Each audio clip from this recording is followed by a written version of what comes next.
Selamat malam, salam sejahtera bagi kita sekalian, Bapak Ibu pemuda, remaja dan adik-adik sekolah minggu.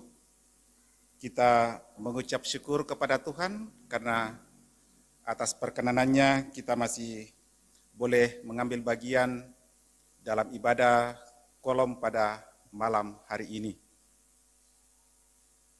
Ibadah pada malam hari ini akan dipimpin oleh Ibu Pendeta Mary Lasut Polakitan. Dengan demikian dipersilahkan.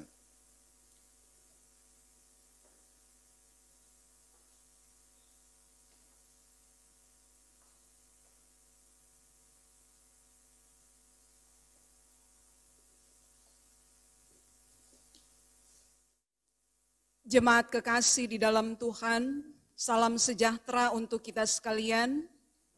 Marilah kita memulaikan ibadah di saat ini, diundang kita berdiri dan menyanyikan berhimpun semua.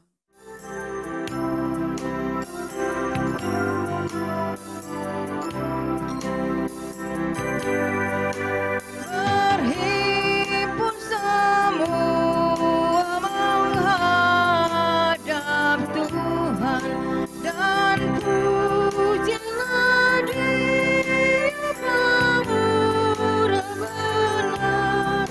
Berakhirlah segala pergumulan, diganti kedamaian yang besar. Pertolongan kepada kita adalah dalam nama Tuhan yang menjadikan langit dan bumi, yang tetap setia untuk selama-lamanya dan tidak meninggalkan perbuatan tangannya. Amin. Kasih karunia dan damai sejahtera dari Allah, Bapa kita, dan dari Tuhan Yesus Kristus menyertai saudara-saudara. 1 Korintus 16 di ayat 18, Nats pembimbing mengatakan demikian. Karena mereka menyegarkan rohku dan roh kamu, hargailah orang-orang yang demikian.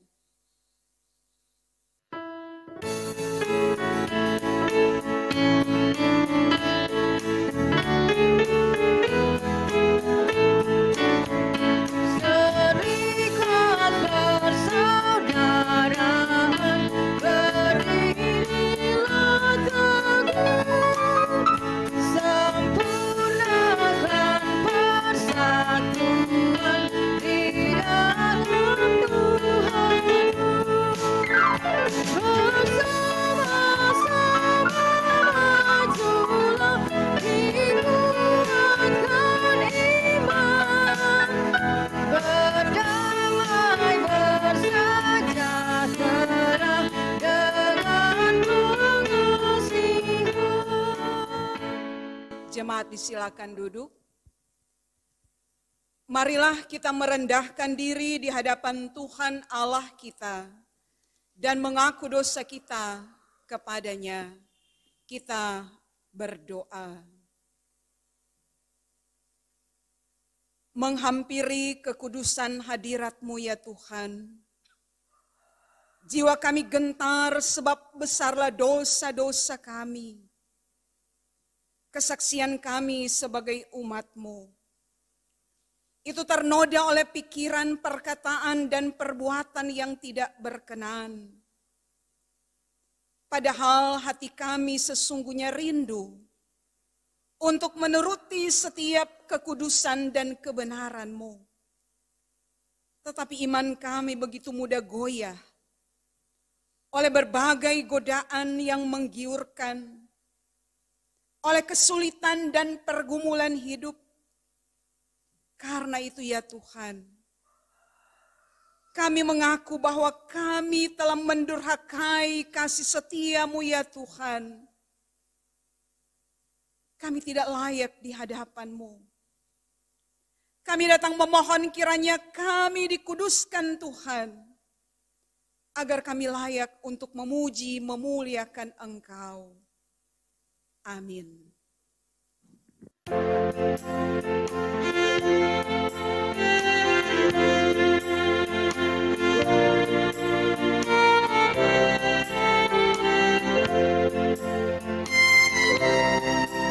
Ya Tuhan, tiap jam ku memerlukan-Mu.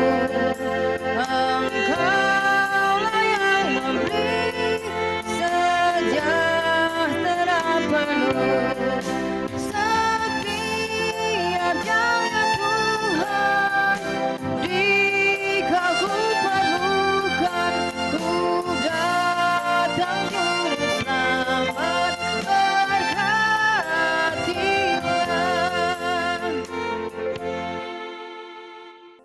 Jemaat Tuhan, mari kita memeriksa bagian Alkitab yang menjadi pemberitaan firman di saat ini di dalam 1 Petrus di pasal 4 ayat 7 sampai di ayatnya yang ke-19.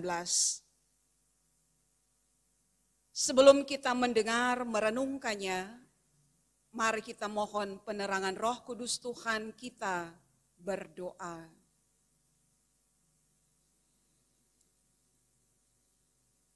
Ya Tuhan Allah, Engkau firman yang hidup. Apapun keadaan kami di saat ini, kami mohon taruhlah hikmat bagi kami untuk mampu mengerti dan memahami akan kebenaran firman-Mu. Terangilah kami dengan Roh Kudus-Mu. Dan inilah kami ya Tuhan yang bermohon, biarlah kuasa firman-Mu membaharui kehidupan kami. Bersabdalah ya Tuhan. Amin.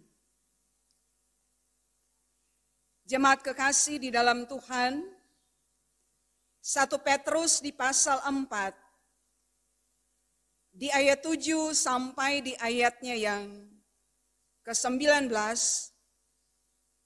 firman Tuhan berkata demikian.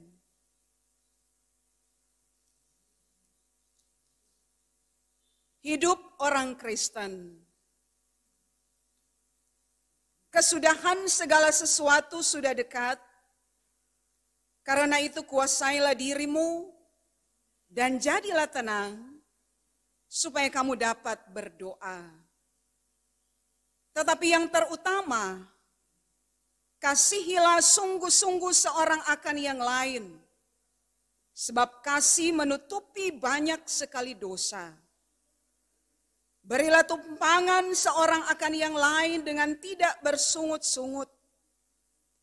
Layanilah seorang akan yang lain, sesuai dengan karunia yang telah diperoleh tiap-tiap orang, sebagai pengurus yang baik dari kasih karunia Allah. Jika ada orang yang berbicara, baiklah ia berbicara sebagai orang yang menyampaikan firman Allah. Jika ada orang yang melayani, baiklah ia melakukannya dengan kekuatan yang dianugerahkan Allah. Supaya Allah dimuliakan dalam segala sesuatu karena Yesus Kristus. Ialah yang empunya kemuliaan dan kuasa sampai selama-lamanya. Amin. Saudara-saudara yang kekasih, janganlah kamu heran akan nyala api siksaan yang datang kepadamu sebagai ujian. Seolah-olah ada sesuatu yang luar biasa terjadi atas kamu. Sebaliknya, bersukacitalah sesuai dengan bagian yang kamu dapat dalam penderitaan Kristus, supaya kamu juga boleh bergembira dan bersukacita pada waktu Ia menyatakan kemuliaannya. Berbahagialah kamu jika kamu dinista karena nama Kristus, sebab roh kemuliaan, yaitu roh Allah ada padamu. Janganlah ada di antara kamu yang harus menderita sebagai pembunuh, atau pencuri, atau penjahat, atau pengacau. Tetapi jika ia menderita sebagai orang Kristen, maka janganlah ia malu, melainkan hendaklah ia memuliakan Allah dalam nama Kristus itu. Karena sekarang telah tiba saatnya penghakiman dimulai, dan pada rumah Allah sendiri yang harus pertama-tama dihakimi. Dan jika penghakiman itu dimulai pada kita, bagaimanakah kesudahannya dengan mereka yang tidak percaya pada Injil Allah? Dan jika orang benar hampir-hampir tidak diselamatkan, apakah yang akan terjadi dengan orang fasik dan orang berdosa? Karena itu, baiklah juga mereka yang harus menderita karena kehendak Allah, menyerahkan jiwanya dengan selalu berbuat baik kepada Pencipta yang setia. Demikian bacaan Alkitab.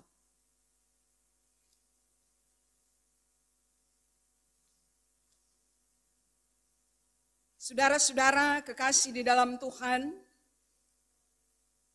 surat 1 Petrus dialamatkan kepada jemaat-jemaat di Asia Kecil yang sedang dilanda pergumulan karena iman mereka. Orang-orang Kristen perantauan di abad pertama yang tersebar di mana-mana, kita lihat pasal 1 ayat 1, di Pontus, Galatia, Kapadokia, Asia Kecil, dan Bitinia dimusuhi, dibenci, difitnah. Pasal 3 ayat 16. Oleh pihak penguasa setempat. Mereka dimusuhi bukan karena jahat, tetapi karena mereka tidak mau ikut serta dalam kebiasaan di masyarakat yang nyata-nyata bertentangan dengan iman Kristen. Mereka tidak mau menyembah kaisar, sebab hanya Tuhan saja yang layak disembah. Akibatnya mereka dianggap menentang kaisar. Mereka dituduh sebagai pengkhianat bangsa. Maka di masa pemerintahan Kaisar Nero, Kaisar Domitianus, umat Kristen mengalami penderitaan hebat. Selain tidak bebas beribadah, tidak diberi peran dalam masyarakat, orang-orang Kristen di masa itu mengalami penderitaan dan penganiayaan karena ketaatan mereka kepada Allah. Saudara-saudara, kalau menyembah Yesus, mereka akan diperhadapkan pada siksaan bahkan sampai mati. Karena itu banyak yang mati syahid.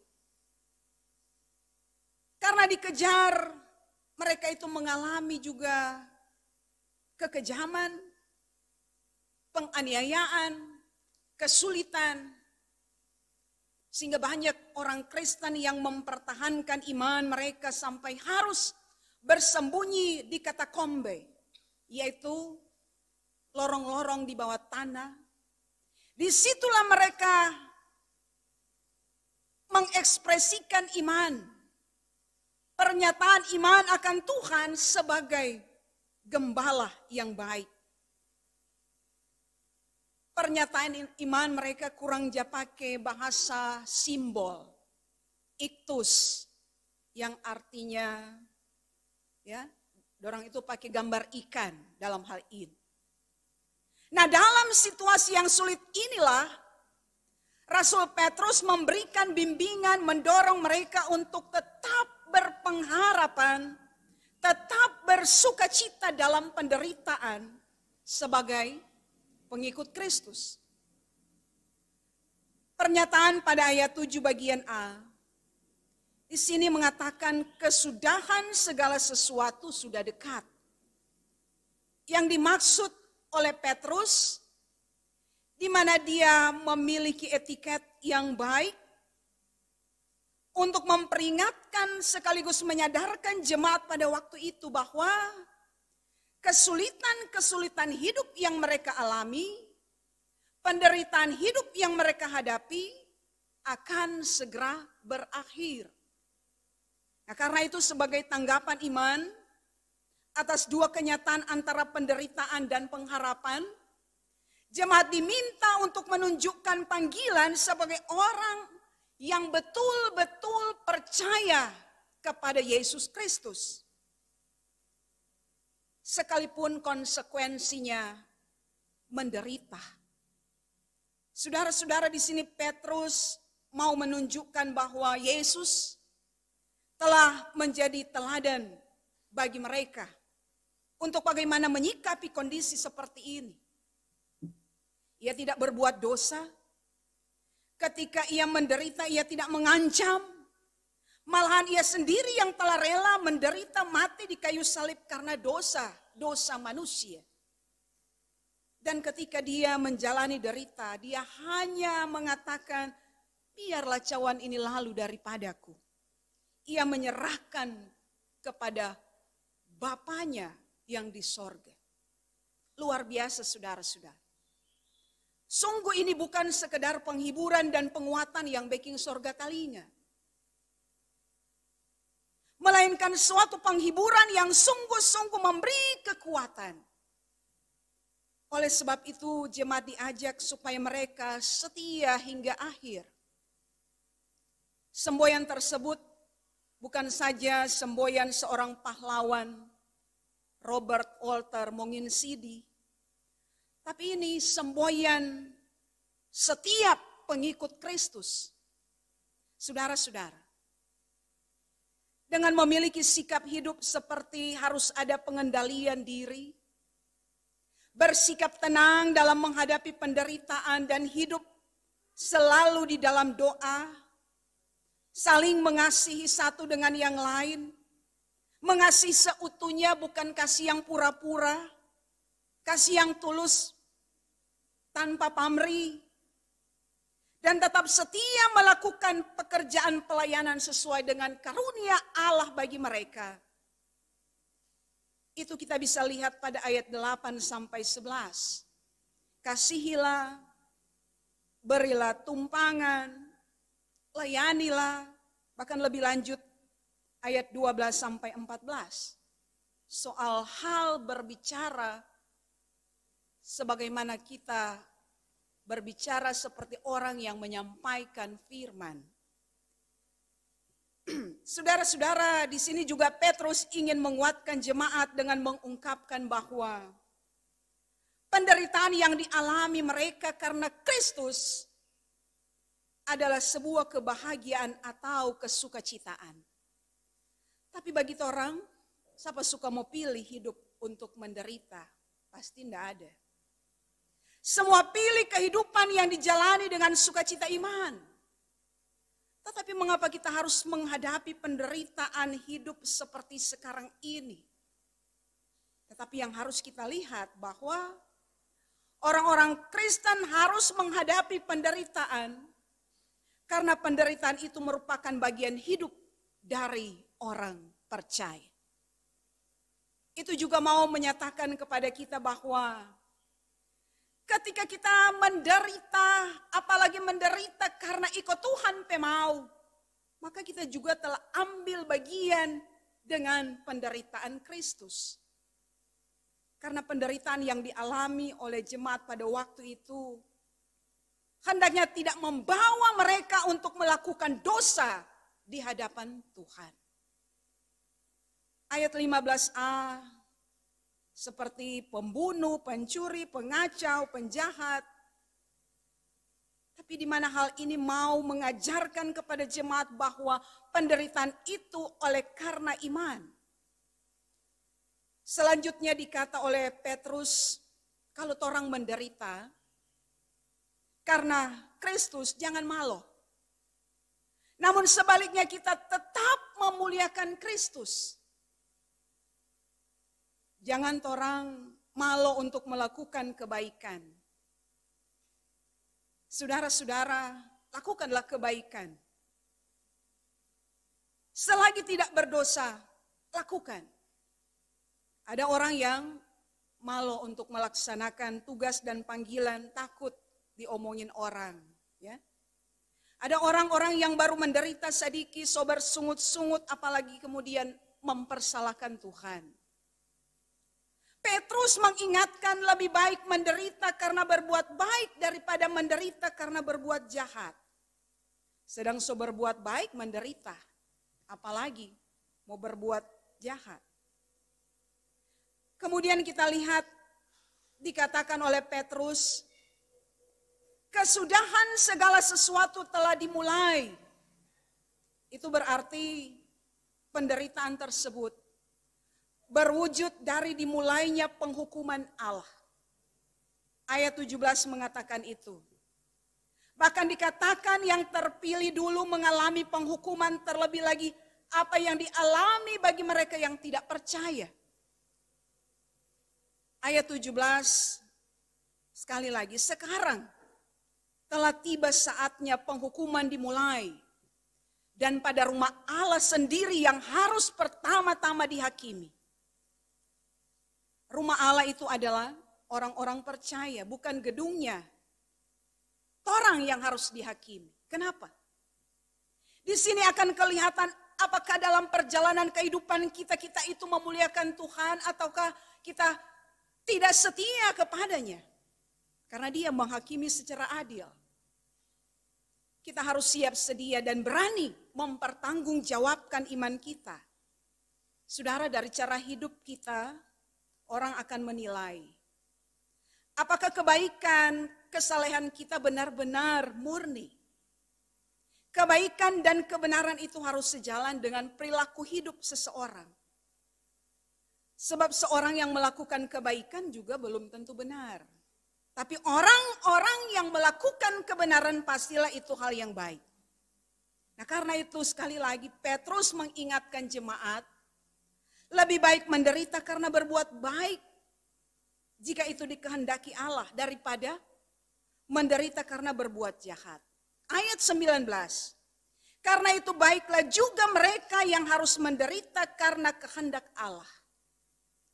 Misalnya karena penganiayaan, karena kesulitan-kesulitan hidup, karena persoalan hidup.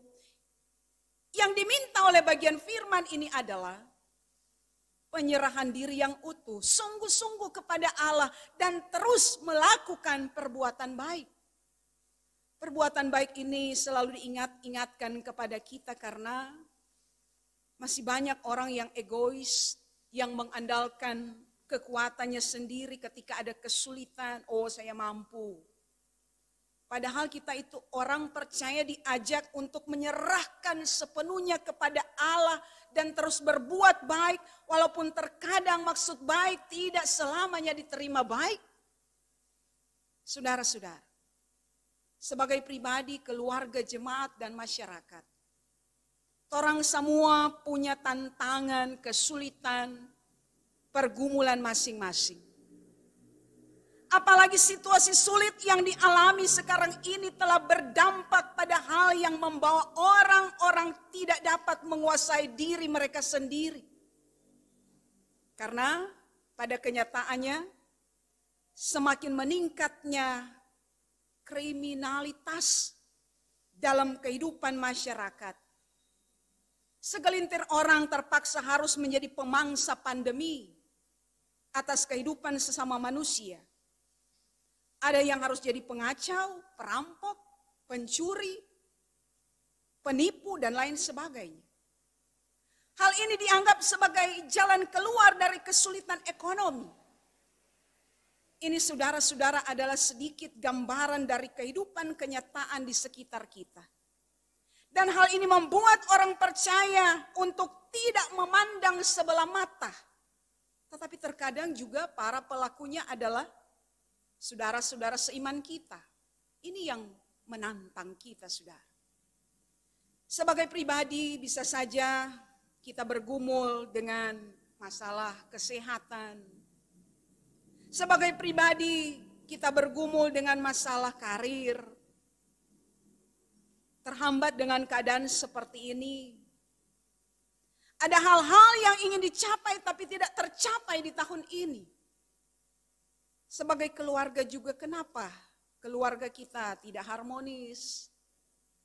Sebagai gereja juga kita menghadapi masalah-masalah dalam tubuh gereja itu sendiri, baik dari dalam dan dari luar. Dan mungkin ada banyak yang membuat kita bergumul, menderita, bersedih. Saudara-saudara, firman Tuhan mengingatkan, berserah kepada Allah adalah kekuatan bagi kita orang percaya untuk dapat bertahan menjalani kehidupan di situasi apapun juga.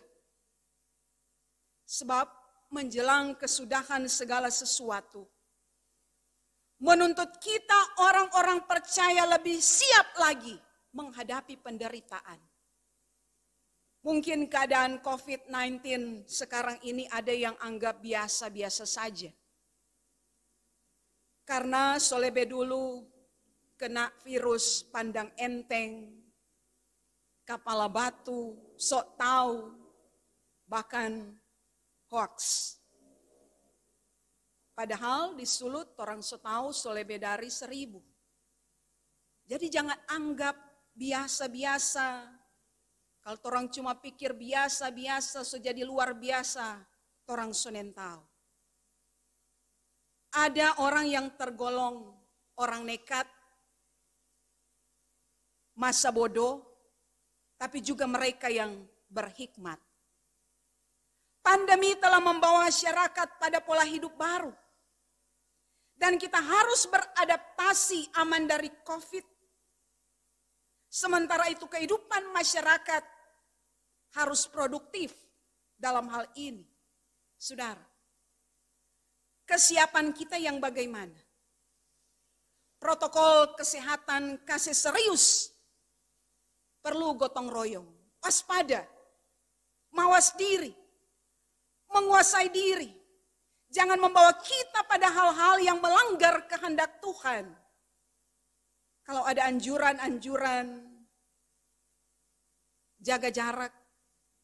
Tapi ya memang corona belum pergi karena orang suka berkerumun, ya kan? Itu budaya kita. Anjuran cuci tangan, pakai masker itu juga bukan gagah-gagahan. Kalau suka pakai, kalau enggak.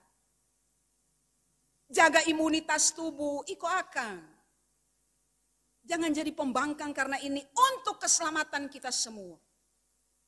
Saudara-saudara, kalau bicara tentang kesiapan, ini dinyatakan dengan menunjukkan moralitas etika Kristiani yang utuh dari masing-masing kita.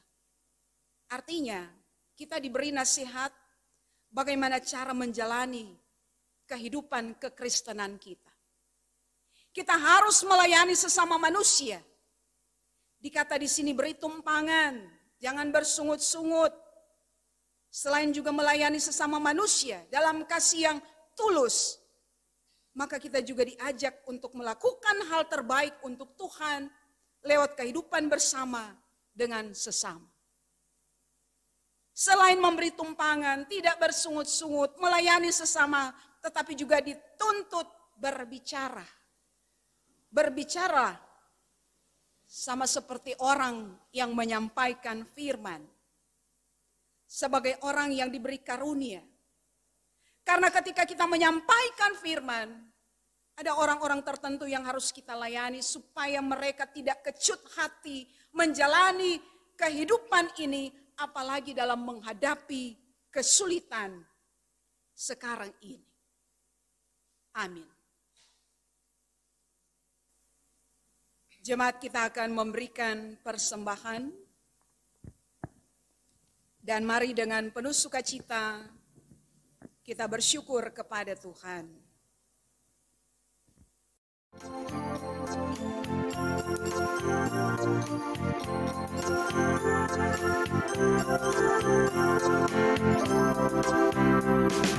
Tabur waktu pagi, tabur benih kasih, tabur waktu siang, terus sampai senja. Nantikan tuaian pada musim panen, kita akan bersuka bawa berkasnya, bawa berkasnya.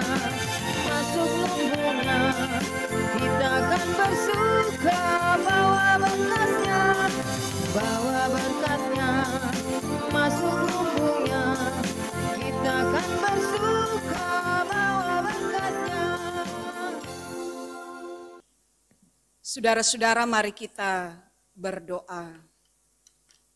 Ya Tuhan Allah, terpujilah nama-Mu. Kami mengucap syukur karena di saat ini kami telah mendengar firman untuk memotivasi kehidupan kami. Bagaimana sebagai orang-orang Kristen menyikapi pergumulan, penderitaan, serta kesulitan. Karena itu ya Tuhan, mampukan kami melakukan kebaikan seperti yang Engkau lakukan bagi kami semua. Terimalah juga syukur kami lewat peribadatan yang tercipta di malam ini.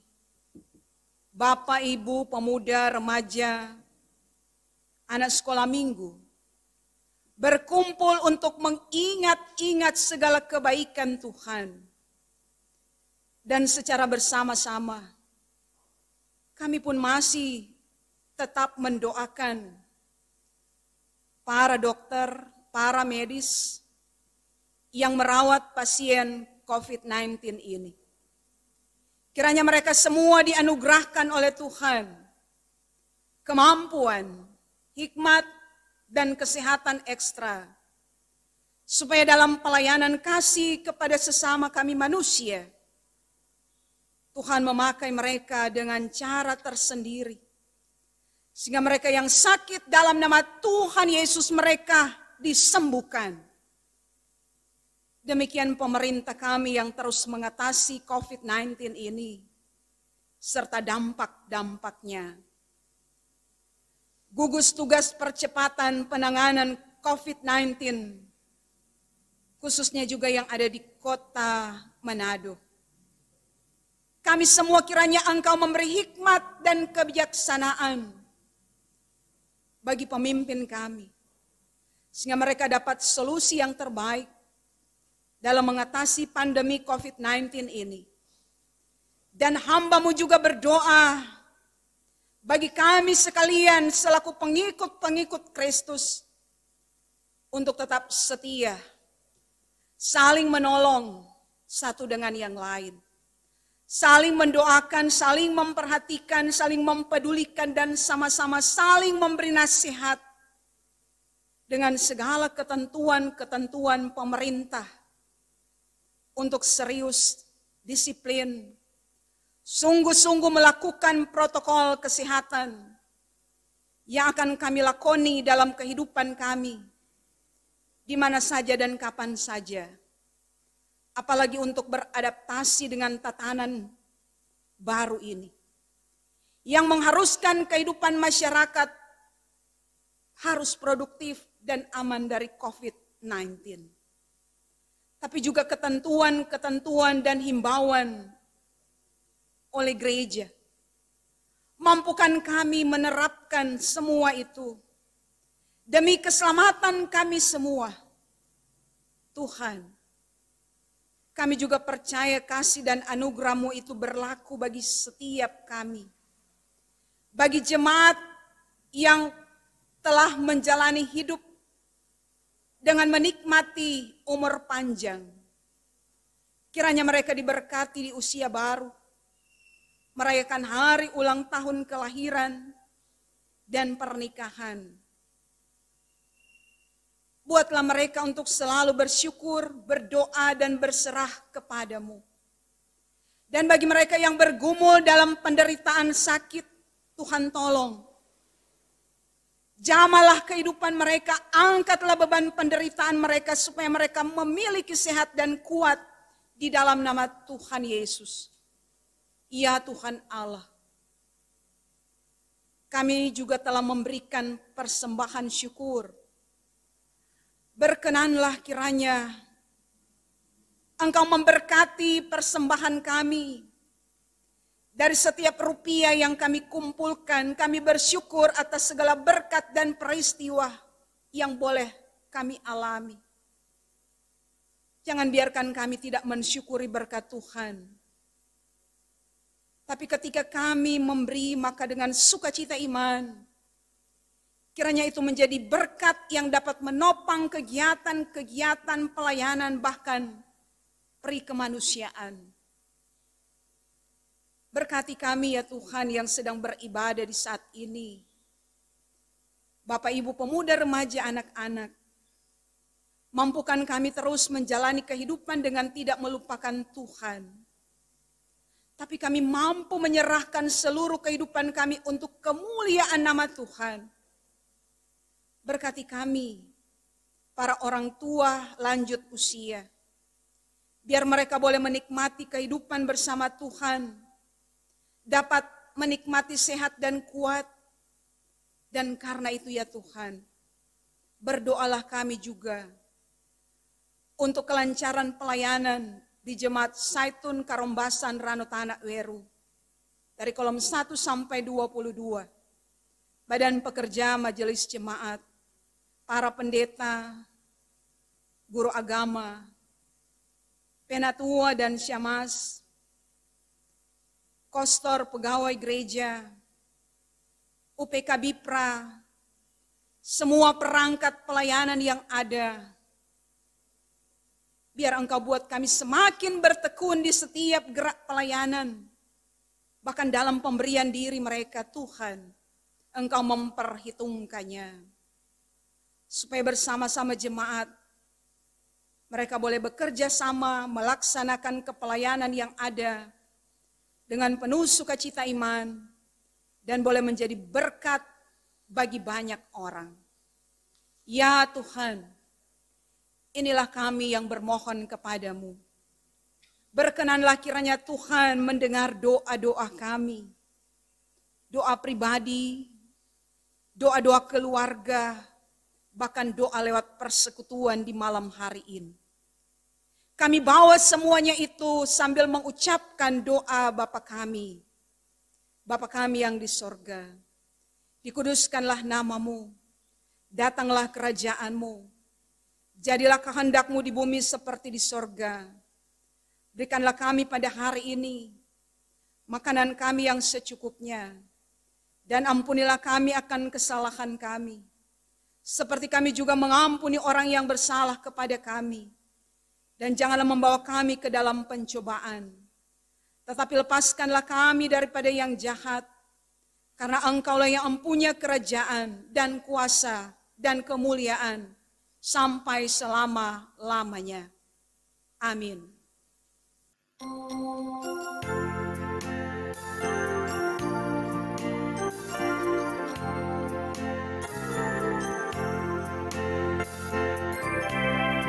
Kudaki jalan mulia, tetap doaku inilah, ke tempat tinggi dan teguh, Tuhan mantapkan langkahku.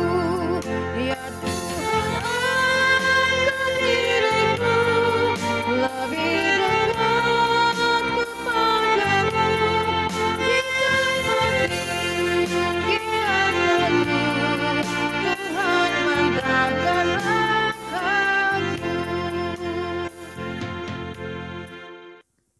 Terimalah berkat Tuhan.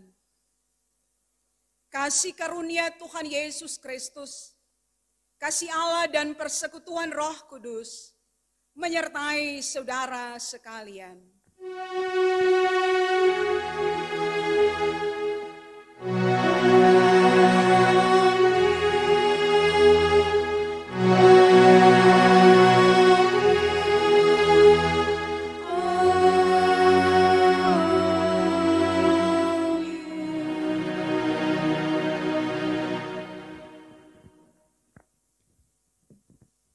Demikianlah ibadah, Tuhan memberkati.